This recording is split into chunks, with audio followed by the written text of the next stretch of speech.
What are your art goals for this year? It's easy to lose steam on your artistic journey, and I think that maintaining your focus and dedication is something that needs a consistent, steady hand. This is often because new things become old and our goals and aspirations can shift. The things that really sort of drive us forward can change slightly, and we need to recalibrate. Refocus. In this video, I'll share with you my best advice for how to do this refocusing and give your art journey a new burst of energy. Let's get started.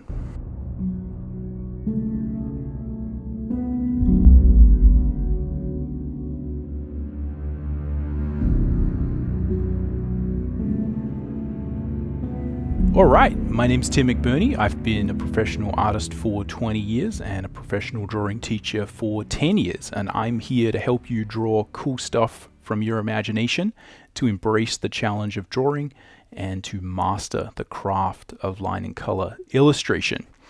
Now, I think that a lot is made out of the drama and intense emotional turmoil of the capital A artist.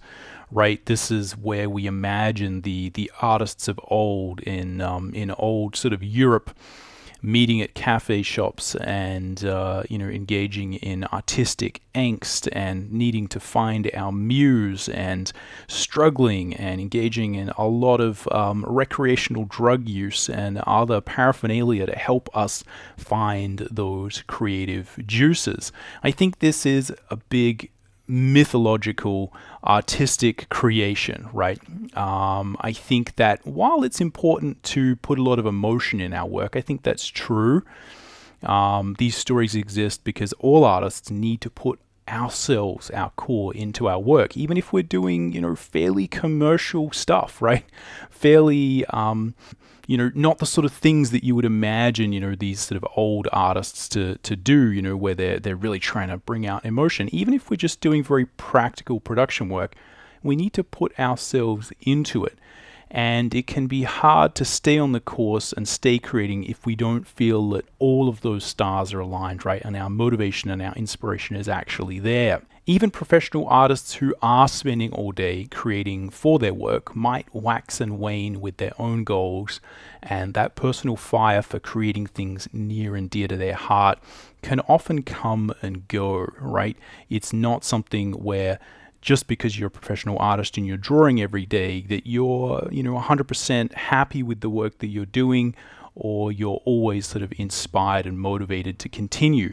This is something that I think is a struggle for every one of us who is an artist and is on our own artistic journey. While I feel that this balance of inspiration and motivation are sort of integral to success as an artist, right? I really do think it's important to master this. And, certainly I sometimes have feelings about what I'm doing as the year sort of rolls past, as time progresses, that, changes, right? Changes how motivated and inspired I am, to do particular types of art. I think that there's a lot of really basic tactics and rituals that we can embrace to help us do this right, to get the correct focus and develop a consistent, positive relationship with our art.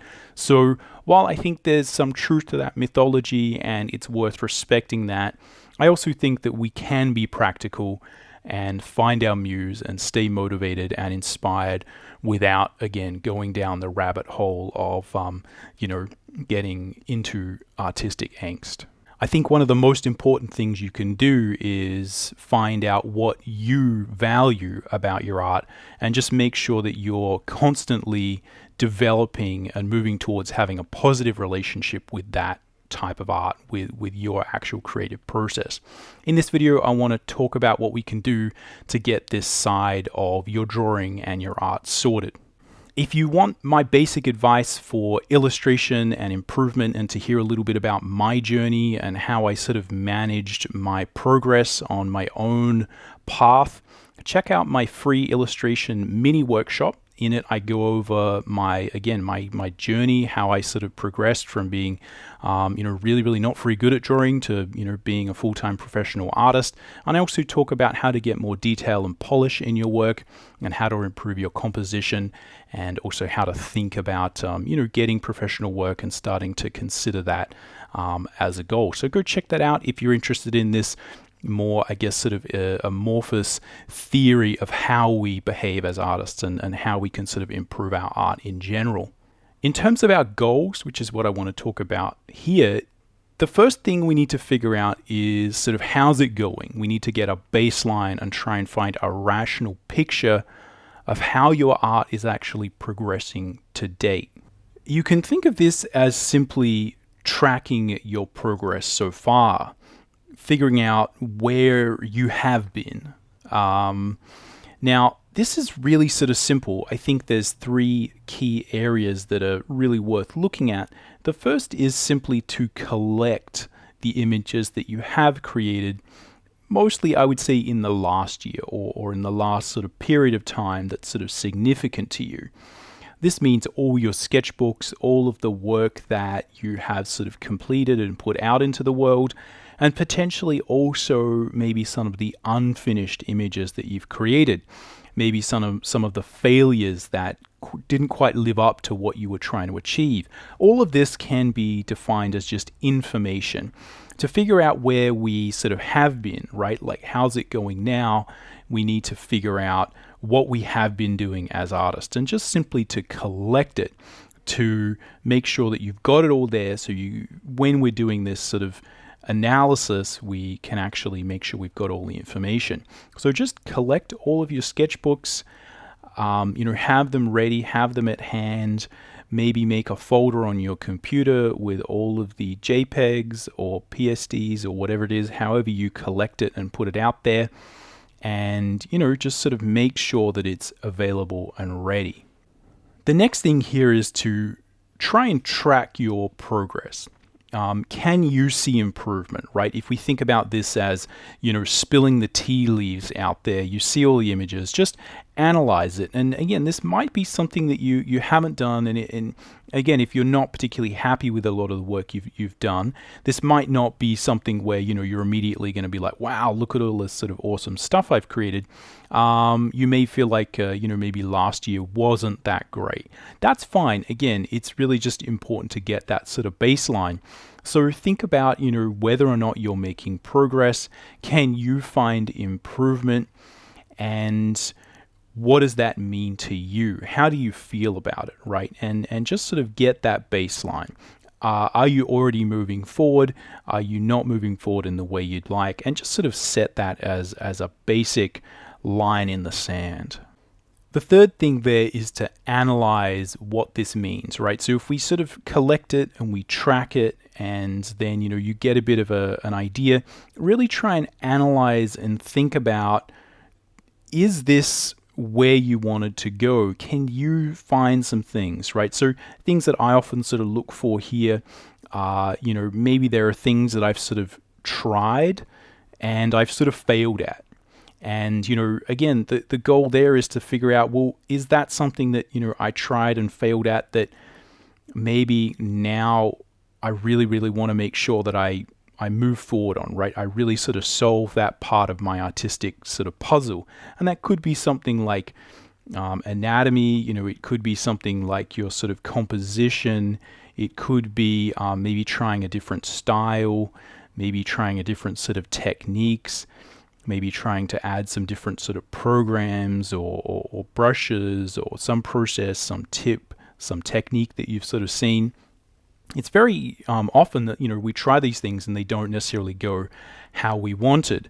And it can be easy to forget that. And here's where, again, you can sort of step back and try and say, well, is that something that they actually want to move forward on? Or is that something that, because it kind of failed and it didn't go the right way, maybe that's a sign that, again, it's not where you want to go. It's very easy as we go through our journey to engage ego and sort of say, well, I should be able to do this, or I want to be able to do this. And to kind of prove to myself that I'm worthy, I am going to make sure that I can do X, Y, Z tip or trick or technique or whatever it is. Again, it might be that you just need to be like, you know what, I tried that, I really didn't enjoy it, I really didn't like it. It's time to let that one go and focus on stuff that is really important to me, that is going to be part of my art and my style and, what I want to do going forward. Again, it's really, really important to just try and sort through these things, figure out how it's going, and just get a feel for that. Again, sometimes it means you double down and you say, you know what, I tried really, studying this particular aspect of art last year, or in the past, and I just really didn't do it and I forgot about it, and now that I see the work that I did, I kind of realize how important that was, and so I'm going to sort of work on that going forward. Or it could be that, hey, I tried this, it just really wasn't for me, so I'm going to focus on stuff that is actually important. Again, it's just important to analyze and try and meditate on what has been going on and how you feel about it. The next step is really just to figure out where you want to go with your art. Now, this is something that I think can be very challenging to do. There's 3 main things that I think can help here as well. The first is to make sure that you have a visual representation of where you want to go with your art. And one of the best tools for this that I find is the simple influence map. Now you can see here up on screen, I've got an example of the sheet that I use for my Line and Color Academy course. And I've basically been telling people to do influence maps since I first started teaching, because I think it's such an important, useful tool to really dig deep and go down that rabbit hole and figure out why you're here. What kind of art do you want to do? Why do you want to do this? And I think that, again, this one that I normally use is a DeviantArt meme, essentially by a guy on DeviantArt called Fox Orion, and it's a really good one to do because it sort of explains how to do it, so we don't have to sort of discuss the nuances of it. And it also means, because a lot of other people have done it, including a lot of other really amazing artists, you can sort of track that and sort of see what other people's are like and get some inspiration there as well. So I really recommend doing that. I always say, if you haven't done one of these before, make sure you give yourself at least, 2 to 3 hours to really dig deep and go there, because it is really important to understand that often we have latent influences, right? There's a difference between an influence, right, which is something where it's a recognition of why we are here. And often those can come from really early on in your sort of, visual development, right? Often like cartoons and shows you watched as a really young kid can have a big visual influence on you.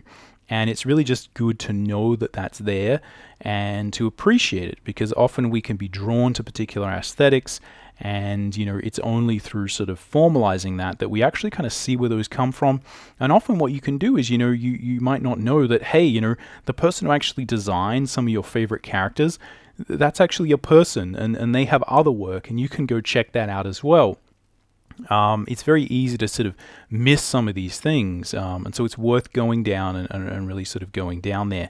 The next sort of side of that would be the idea of sort of an inspiration, right? So artists that you're actively currently inspired by, right? People who, it's not necessarily something that's influenced you to get here, but it's something that you're really trying to move towards. So those are the 2 types of artists that I think are really good to make for your sort of overall influence map.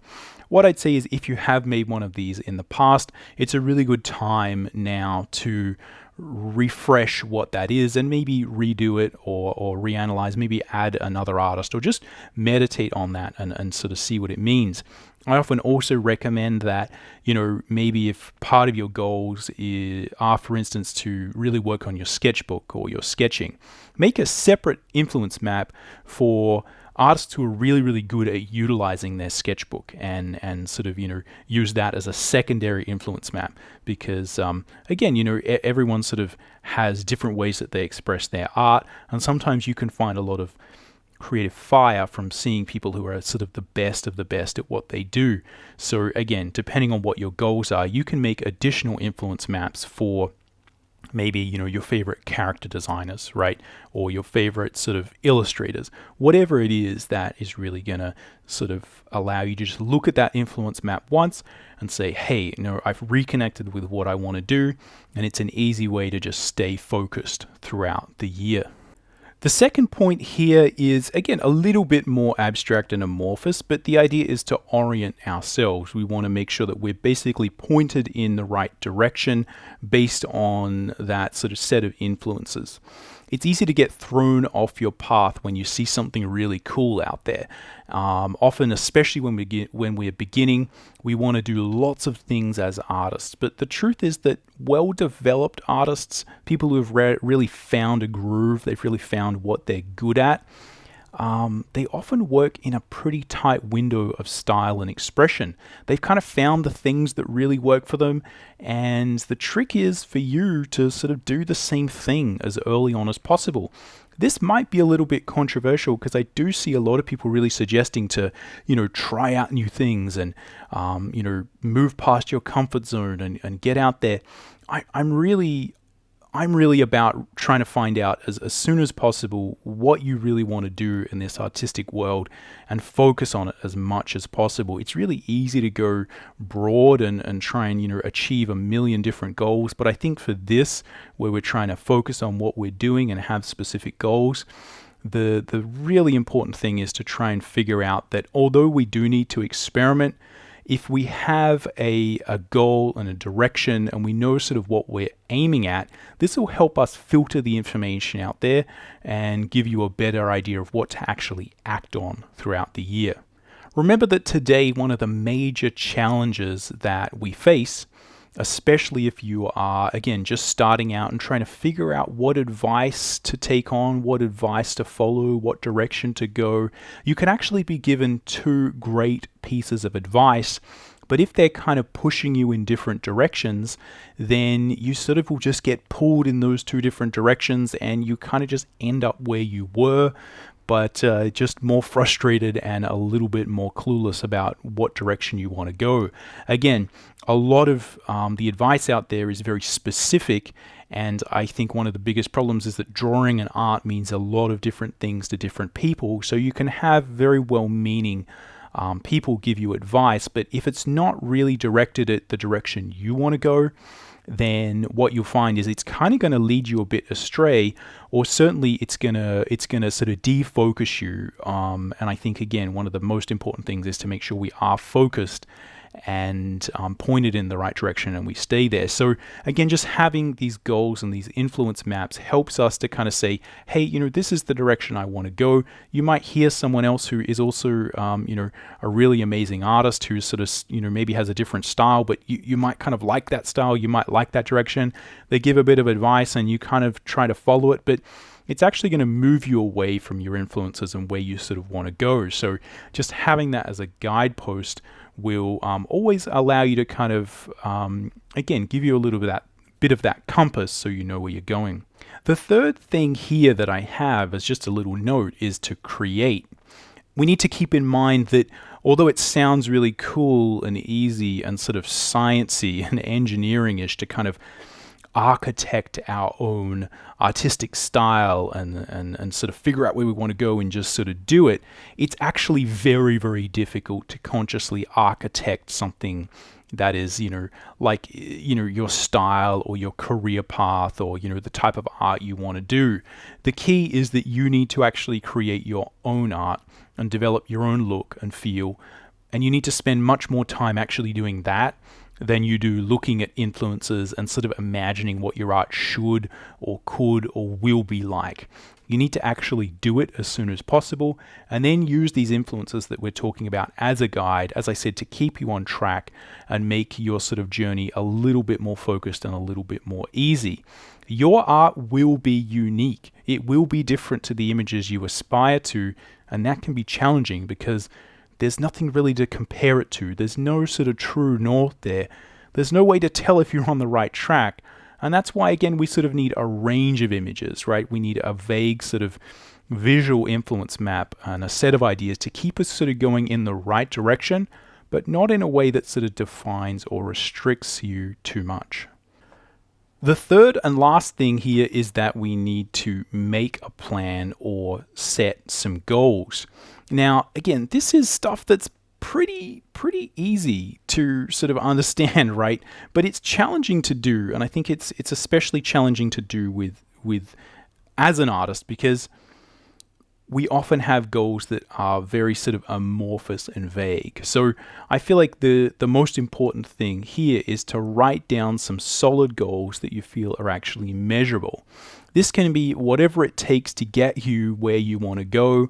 Again, this video is a little bit sort of abstract, and I'm not sort of giving you a lot of sort of specific advice, because your goals are going to be different to what my goals would be, or to, you know, the next person who's sort of listening to this video. You're unique, your goals will be unique, the type of art that you want to create and your position on your artistic journey is very unique to you. And it's really important to appreciate that, because again, we don't want to start comparing ourselves to people who are at a different level, or who are further ahead or further behind us. We want to appreciate where we are and really focus on that. Your particular goals and your aspirations are specific to your own artistic journey. So you might want to be sort of just upping the amount of time you spend on art overall. You might want to focus on your anatomy to get faster, to get more detail, to reach a very specific level of quality. You might be sort of aiming to achieve a particular professional sort of goal, get your art to a level so you can try and go look for a particular type of work. Whatever it is, right? To draw every day, to sketch every day. Again, whatever it is, think about what you would like to improve and essentially list all of these ideas.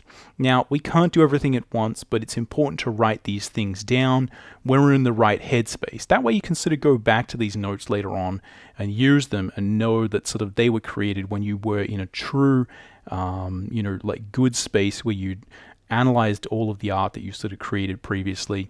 And again, it's not just something where you saw something cool and shiny, yesterday, and you kind of just want to start running after that. Again, I feel like that's one of those things that it can be fun to do, but if you keep doing that, you keep just kind of following whatever the latest kind of thing that sort of pops up and sort of inspires you, then you can find that you spend the whole year not really progressing towards the goals that you want. So the key is to filter these ideas and pick one or two that are the ones that you are going to focus on first and make the star of the show, and to really make sure they're measurable. I think that if you focus on measurable goals, I think you'll find this automatically gives you a more reasonable set of achievable goals. And remember to focus on defining a measurable definition. It's important to understand that a lot of our desires as artists, as I said, are not very well defined. It's hard to measure things like get better at art or make cooler stuff. The point is to find a way to easily write down and measure if you've done things which kind of move you forward. You can't always just write down a goal like get more detail in my work, and then at the end of the month or year or whatever, simply judge if you failed or succeeded. We're not very good at judging our own sort of progress anyway. It always feels like there's a million things we can improve. I'm sorry to report that doesn't stop, even if you've been doing this for 20 years or 30 years or 40 years. That is just the way being an artist functions. So a better way of doing this is to try and create maybe, in that example, one new image each month where you really try your hardest to reach that new level of detail, and to essentially keep doing that each month, consistently adjusting and finding new ways to solve the problem. The goal there that's measurable is that you're going to create, 12 images over the next year, and you're going to do one each month. And as long as you do that and you're genuinely moving forward with that goal, you should feel as if that is improvement, and that over long term that will make a difference. It's really important to define things this way, because then again, you can feel good if you did all of those 12 images. And I think holding yourself to a schedule like that, and again, having a measurable goal, should make you feel as if that is a major success and a major positive thing in your life. Now, it can feel sort of that defining art in such a mechanical way is antithetical to the artistic process, to the artistic ethos. It's important to avoid vague goals that are not really possible to ever achieve. The more you hold yourself to these sort of really simple, measurable tasks, and you're able to sort of build confidence in this process, the easier it will be and the more confidence you'll build in your own ability to kind of set and achieve these kind of like mini goals and make sure you are sort of moving forward. Most productivity and achievement sort of material that talks about achieving things and reaching your goals and improving yourself and doing things that you may have thought were very challenging or impossible at one point talks about this idea of writing measurable goals, right? Of having something that you can easily tell whether or not you have done it or not. And although, again, I think often the improvement that we do track as artists is more amorphous, it is more emotional, it isn't like this, using measurable goals in this way is one of the best ways to really tell whether or not you're moving forward. And it's a really, really good way to give yourself a goal that you know you can achieve and that will probably give you a better sense of whether or not you're getting better or not. It's a better way to actually give yourself a pat on the back and sort of know whether you're progressing. If you keep trying to hold to amorphous, vague art goals, it's very, very easy to get disillusioned. Again, I feel like a lot of the people losing their way, straying from that path, is kind of not really knowing whether you've succeeded or not, because as I said, you will always feel as if your work is a little bit inadequate, right? As if it could be better. That's just sort of part of the process. So this gives us a way to kind of say, hey, if I sat down and, I sketched for half an hour every day, let's not worry about whether it was good, right? The goal is not to do good art. The goal is to achieve a measurable goal, right? Is to write down a measurable thing that we can do. So it's much better to set goals that are about sort of time spent, or did we sort of create a single image over a particular amount of time, and again to focus on feeling really good about ourselves because we sat down and did what we said we were going to do, as opposed to kind of saying, am I good yet, right? Am I a good artist yet? Because again, that's a very, very hard question to really answer, and to a certain degree you're unlikely to ever get to some point where you really think that way anyway. One of the best things is that we can always strive for constant self-improvement in this game. Now, eventually, as with everything, you can do a lot of these processes and planning that I sort of talked about in your own mind, right? But, it always helps to write them down and do it in this way that I'm sort of suggesting in this video if you find yourself sort of getting a bit lost, right? I think formalizing and externalizing these practices is a great way to get on top of your creative process. And if you feel like you're kind of losing your way, to make sure you get back on track. It also really helps to keep rewriting these things down each month, reorganize and refocus on a regular basis, and remember that if you carry a sketchbook, you're also carrying the best journaling and organizational tool money can buy. Writing things down, writing notes, journaling, writing down goals is proven to be one of the most effective ways to organize yourself and set goals that you're more likely to achieve. Anyway, that's all I've got. Simple plan, really. Step 1, figure out where you've been. Step 2, figure out where you want to go. Step 3, make a plan. And most importantly, as we've been talking about, make it measurable. Let me know if you've got any comments, whether this has been useful. Share your thoughts and ideas about setting goals and other artistic productivity hacks that you might have found. It would be great to share them with other viewers here. Other than that, that's all I've got. Thanks for watching. Thanks for hanging out. Happy drawing. Catch you later.